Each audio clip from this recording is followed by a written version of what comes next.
Big old paper wasp nest right there. I don't see anything coming in and out of it, but I'm not going to take a chance and kick it or anything.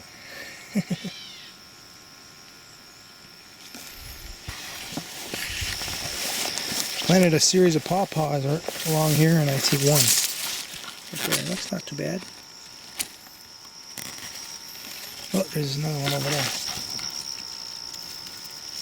And then this is a sea berry. That's doing okay. That was actually rooted in a chamber in my basement by my son. Here's another one. These are very large berries. Russian orange. We got a good rain, so I'm not going to be harvesting much muck out of the wild rice patch.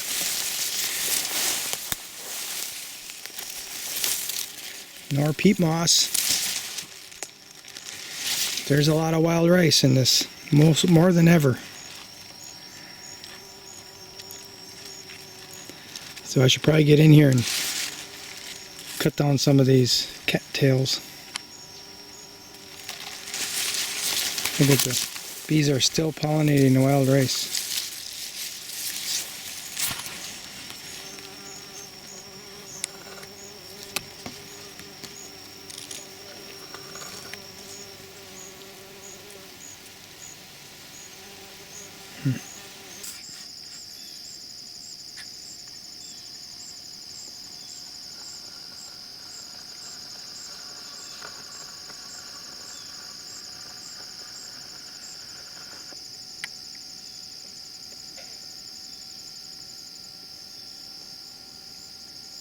I began the process of slowing down the weeds, or in this case, there's raspberries and goldenrod in this section. And out there in the distance, I started cutting the Phragmites. And I'm going to make use of that material.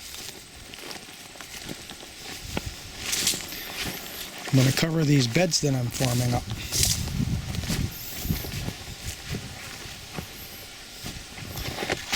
With the green material. So the beds and the walking paths. So this is the walking path right here.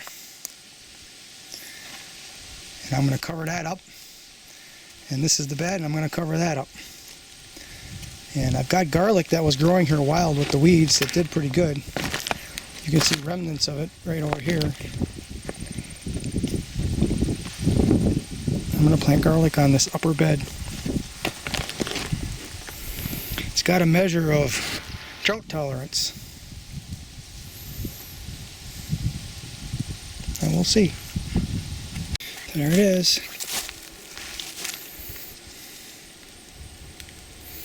It came from just a small section of what I cut. Prolific mulch. I'm going to pour some ferment water on it to reduce or repel the rodents from digging in it. Not that there's a correlation or a causation, there's like a correlation. Not causation, is correlation, that ferment water repels rodents. I'm not a scientist taking scientific notation, so I don't know for sure. Just seems like it. Hidden down in the swamp is the wife's deer hunting shack. And this is her shooting lane. I just cut it down with the sickle. I'm going to do both sides as well, but I'm exhausted. I did a whole bunch of Phragmites and canary grass today. I'm probably going to bring some seed, and just before a good rain I'm going to throw it in amongst all this other green weeds that it's growing, including some other things that I've planted. I mean, I see some clover in there, right here, and then the bird's foot that I planted in here years and years ago is in here.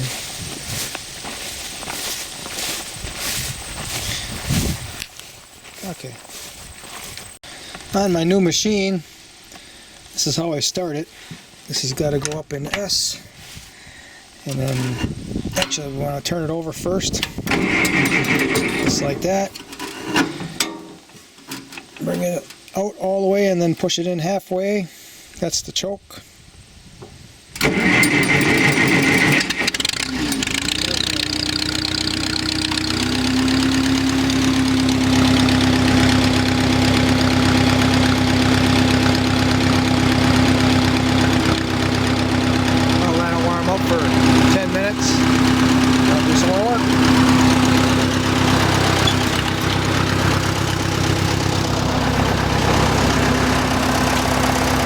transferring that pile of clay that was produced from digging that pond onto this access road, and I'm building up this access road.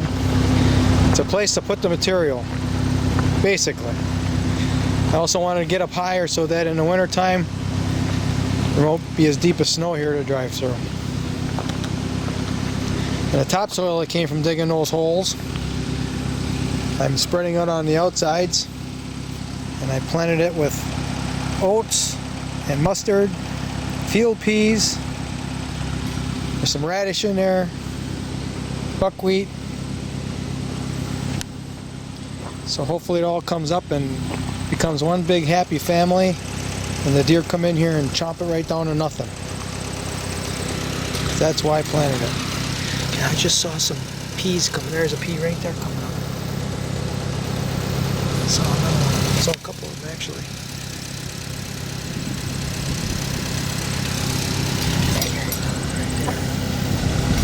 That deer will like that. 2.5 gallons.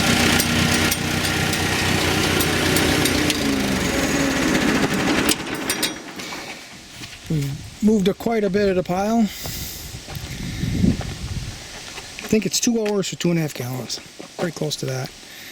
But what I ended up doing is I pick up a backhoe full from the pile, and then I just bring it up and transport it over to the access road and dump it on, 1 scoop at a time.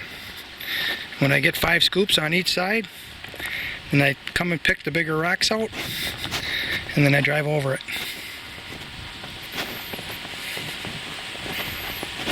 So I got to here. 3, 6, 9, 12, 15, 18, 21, about 21 feet in 2 hours. So the next time, 3, 6, 9, 12, 15, 18, 20, and get to the corner. And then the third time, finish her off. Then we'll see how much of that pile is gone. I can still go the other way on the road. Build it up that way. That pile has to be gone because I'm putting in a pretty funky design right here that'll feed this pond. You know, when the snow melts or there's big rains. And plus I want to see if I can grow a pothole in it. Maybe some wild rice too. I bet you wild rice will grow in the back where all the sun is.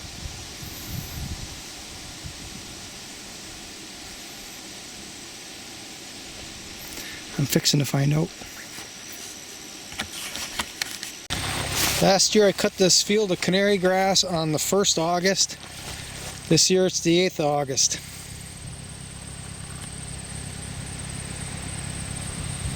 What happens is it sends up new shoots and the deer do graze on it.